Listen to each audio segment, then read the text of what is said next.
Oke, kita lanjutkan lagi. Sampling distribution and estimator.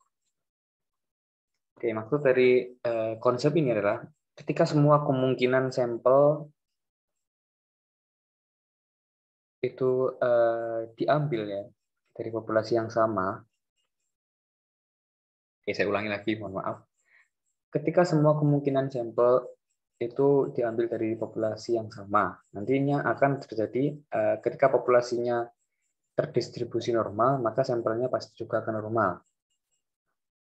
Kemudian kalau misalkan populasinya nggak normal, maka sampel harus dikonversi ke distribusi normal. Saya ulangi lagi ya.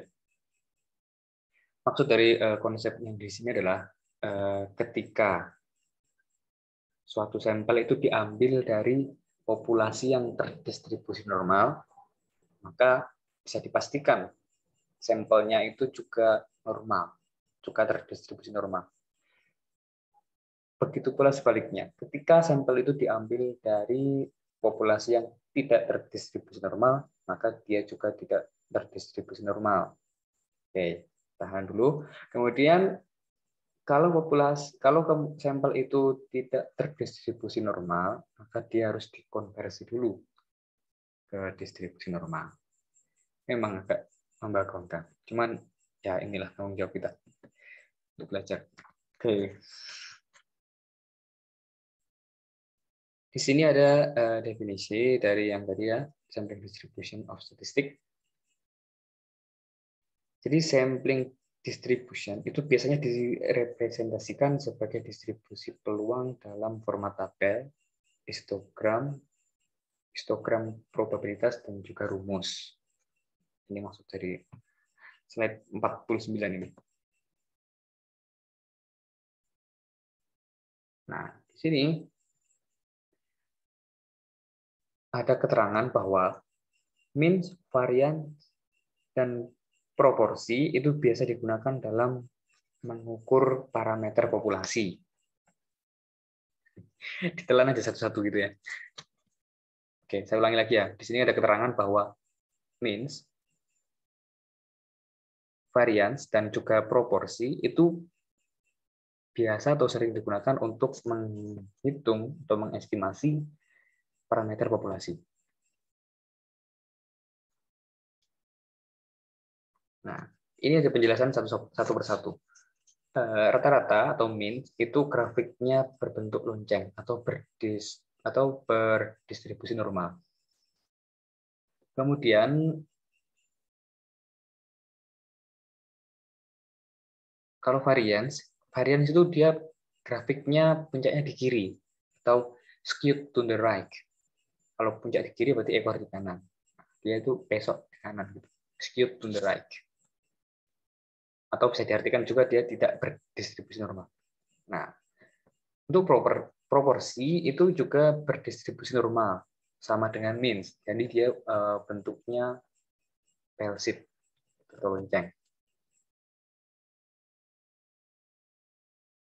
Oke, nah ini cuma notasi ya, untuk P aja itu adalah populasi proporsion. Kalau P dengan apa ini? Dengan alis itu sample proportion.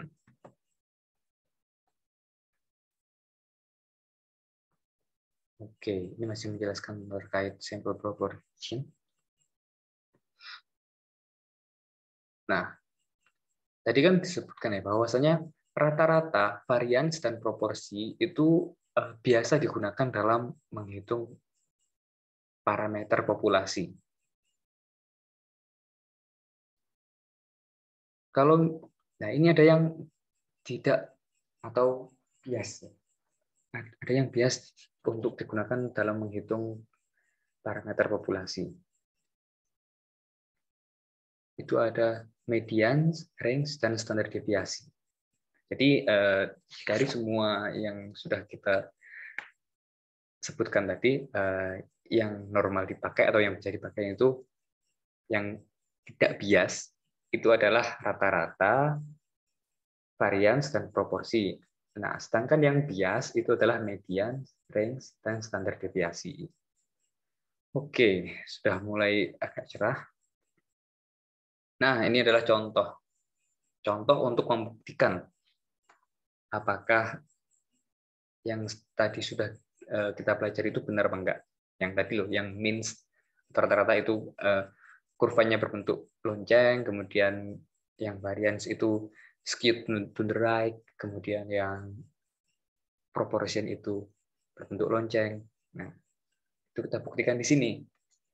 Jadi ini ada kasusnya lempar dadu ya 5 kali, kemudian dicari rata-ratanya, terus variance X kuadrat, dan proporsi. Untuk proporsi munculnya angka ganjil. Proporsi munculnya angka ganjil. Nah, ini untuk rata-rata ya. Nah, caranya seperti ini. Nah, kita kan ini terbuktikan bahwa rata-ratanya itu berbentuk lonceng. Nah, kemudian ini untuk variance-nya. Nah, variance-nya ternyata bentuknya benar, skewed to the right, atau puncaknya berada di kiri. Nah, ini di kiri. Kemudian ini proporsi juga demikian. Proporsinya dia bentuk lonceng juga. Oke. Why sample with replacement? Oke, kenapa kok sampel itu dengan replacement? Itu ada 2 alasan ya. Yang pertama, menghindari duplikasi perhitungan. Replacement itu kayak misalkan ada 5 bola gitu ya, yang 2 berwarna merah, yang 3 berwarna biru gitu. Kayak diambil kemudian replacement itu dikembalikan gitu kan. Nah, kalau tanpa replacement itu gunanya atau keuntungannya itu akan menghindari duplikasi perhitungan. Kemudian kalau dengan replacement itu untuk sampel kecil sebenarnya tidak berpengaruh ya. Tapi kalau untuk yang besar itu akan lebih mudah untuk menghitung kalau misalkan dengan replacement. Ini sih maksudnya dari slide ke-63. Oke, sudah recap. Nah, kita lanjut aja ke the central limit theorem. Konsepnya di sini adalah semakin banyak sampel ditambah akan makin mendekati distribusi normal. Jadi kalau misalkan sampelnya ditambah lebih banyak loh, sampelnya nambah banyak, itu akan semakin mendekati distribusi normal atau bentuk grafiknya kalau misalkan kita grafikkan gitu ya. Kan kita lebih mudah untuk mengingat gambar sih sebenarnya. Nah, itu akan semakin membentuk lonceng gitu. Nah, ini syarat menghitungnya adalah adanya rata-rata dan juga standar deviasi. Kemudian tiap sampel memiliki kesempatan yang sama dipilih sebagai sampel. Ya, maksudnya seperti itu. Kalau misalkan kita mau menghitung limit teorem, itu kita harus ada min dan juga standar deviasi. Kemudian setiap sampel itu memiliki kesempatan yang sama untuk dipilih sebagai sampel. Ya, ini kesimpulannya ya. Yang pertama, ini kesimpulan untuk central limit theorem, itu yang pertama adalah semakin banyak sampel, itu akan makin mendekati distribusi normal. Nah, yang kedua,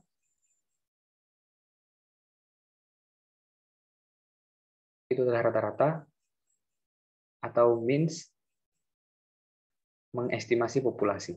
Begini, rata-rata dari sampel itu akan mewakili atau mengestimasi rata-rata populasi.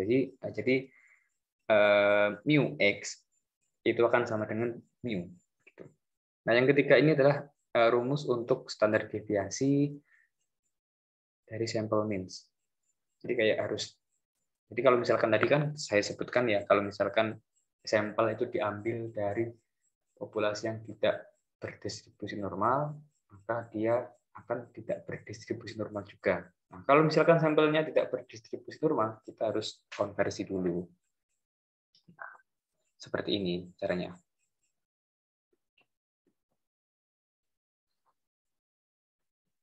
Oke, ini slide ke-69 ini adalah rules. Yang pertama itu ketika N itu lebih besar dari 30, itu bisa disimpulkan bahwa sampelnya itu mendekati normal. Atau ketika jumlah sampel itu lebih dari 30, dia itu bisa dikatakan normal gitu ya. Yang kedua, ketika populasinya berdistribusi normal, maka sampelnya otomatis juga berdistribusi normal. Meskipun itu jumlah sampelnya kurang dari 30. Saya ulangi lagi ya, yang pertama, ketika jumlah sampel itu lebih dari 30, dia itu bisa dikatakan sampelnya normal. Yang kedua, ketika sampel diambil dari populasi yang berdistribusi normal, maka sampel tersebut juga akan langsung dianggap normal, meskipun jumlahnya kurang dari 30. Oke, next. Ini cuma notasi ya, yang tadi saya sebutkan bahwa mu X sama dengan mu. Rata-ratanya sampel itu sama dengan rata-rata populasi. Nah, ini standar deviasi. Untuk mengubah yang tadi ya, kalau misalkan dia tidak berdistribusi normal, kita harus ubah dulu standar deviasinya. Nah, ini ada apa ya, bukti lah istilahnya, atau pembuktian bahwa kalau misalkan N-nya 1, nah itu bentuknya seperti ini. Ini kan korang lonceng, ini kan bukit ya. Kalau yang N-nya 10 itu seperti ini, sudah hampir menyerupai lonceng. Nah, ini yang 50 ini bentuknya kayak lonceng yang tinggi gitu. Nah, untuk yang uniform juga demikian, sama, semakin N-nya semakin banyak, itu akan semakin normal. Kalau normal itu bentuknya semakin bell shape atau menyerupai lonceng. Ini yang U-shape. Yang atas ini kebalikannya dari lonceng, lonceng dibalik gitu.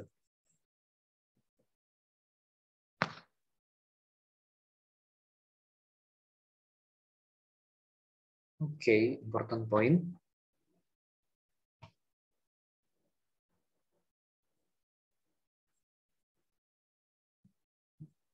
Oke, importer point ini ya sama kayak yang tadi kita sudah sebutkan beberapa kali, bahwasanya semakin banyak atau semakin bertambahnya sampel itu akan menyebabkan sampel itu mendekati distribusi normal.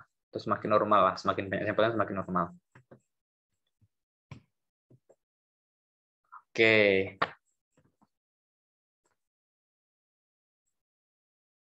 Di sini ada contoh yang tadi ya, yang kayak yang awal tadi sama, naik ke kapal atau ke boot ya. Yang pertama itu dicari yang lebih besar dari 175 pon. Nah, yang kedua itu akan ini dipilih, yang pertama yang A ini dipilih secara individu, akan diambil secara random per individu. Nah, yang B ini itu akan dipilih secara random dari kelompok. Nah, jadi dikelompokkan dulu 20 orang gitu, baru dipilih secara random. Nah, kalau yang A itu diambil langsung secara random gitu dari jumlah utuhnya. Oke, ini penyelesaiannya ya. Find the probability that if an individual man is randomly selected. Nah, ini yang diambil secara acak dari semua. Jadi tinggal z-score-nya, dicari z-score-nya dulu. Kemudian ketika ketemu, kita cari di tabel. Untuk z 0,1 itu ada di luas areanya berapa gitu. Dia kan ketemunya yang ini sebenarnya. Kita ketemunya yang 0,5398 ini. Kalau di tabel ya. Kemudian baru kita cari dengan cara 1 min, ini saya kasih tanda X deh. 1 min X gitu. Jadi ketemu 0,4602. Nah, jadi kan yang diminta kan yang greater ya, yang lebih besar dari 175. Itu berarti yang ada di sebelah kanannya. Yang ada di sebelah kanannya 175. Nah, ini yang kedua, itu ketika dikelompokkan 20 dulu baru dicari yang 175 pound, itu maka rumusnya juga akan bertambah seperti ini. 29 per akar 20 untuk standar deviasinya. Nah, nanti akan ketemu Z-nya itu 0,46. 0,46 ini ketika dicari di tabel itu akan ketemu 0,6772. Sini. Oke, kemudian kita cari sama yang tadi ya, karena yang dicari adalah yang lebih besar. X-nya itu ini ya. Oke, nanti akan ketemu hasilnya 0,3288. Oke, banyakkan yang tadi ya. Oke, setelah kita temukan angka-angkanya, maka kita akan, betul sekali, kita akan interpretasikan. Nah, ternyata dari dua percobaan tadi dan A dan B, itu peluangnya itu bakalan lebih besar ketika dipilih secara individu daripada berkelompok. Jadi kan yang dipilih secara individu itu 0,402, yang dipilih secara berkelompok itu 0,3228. Seperti itu. Ini masih dipahami kan ya? Nah, ini interpretasinya ya. Kemudian ini ada revisi untuk standar deviasi ya, misalkan N atau jumlah sampelnya itu sedikit atau lebih banyak, maksudnya lebih dari 5% gitu. Itu maka rumusnya itu pakai yang ini, pakai yang lebih rumit ini. Cuman kayak jarang aja sih, karena biasanya kan N-nya itu sangat kecil ya. Terus kemudian populasinya banyak. Nah, ini ketika kita menemukan soal atau menemukan kasus yang N-nya itu lebih besar daripada 5%, itu akan untuk standar deviasinya kita pakai rumus yang ini. Oke, rekap lagi. Dan kita lanjut atau ketemu lagi di part berikutnya.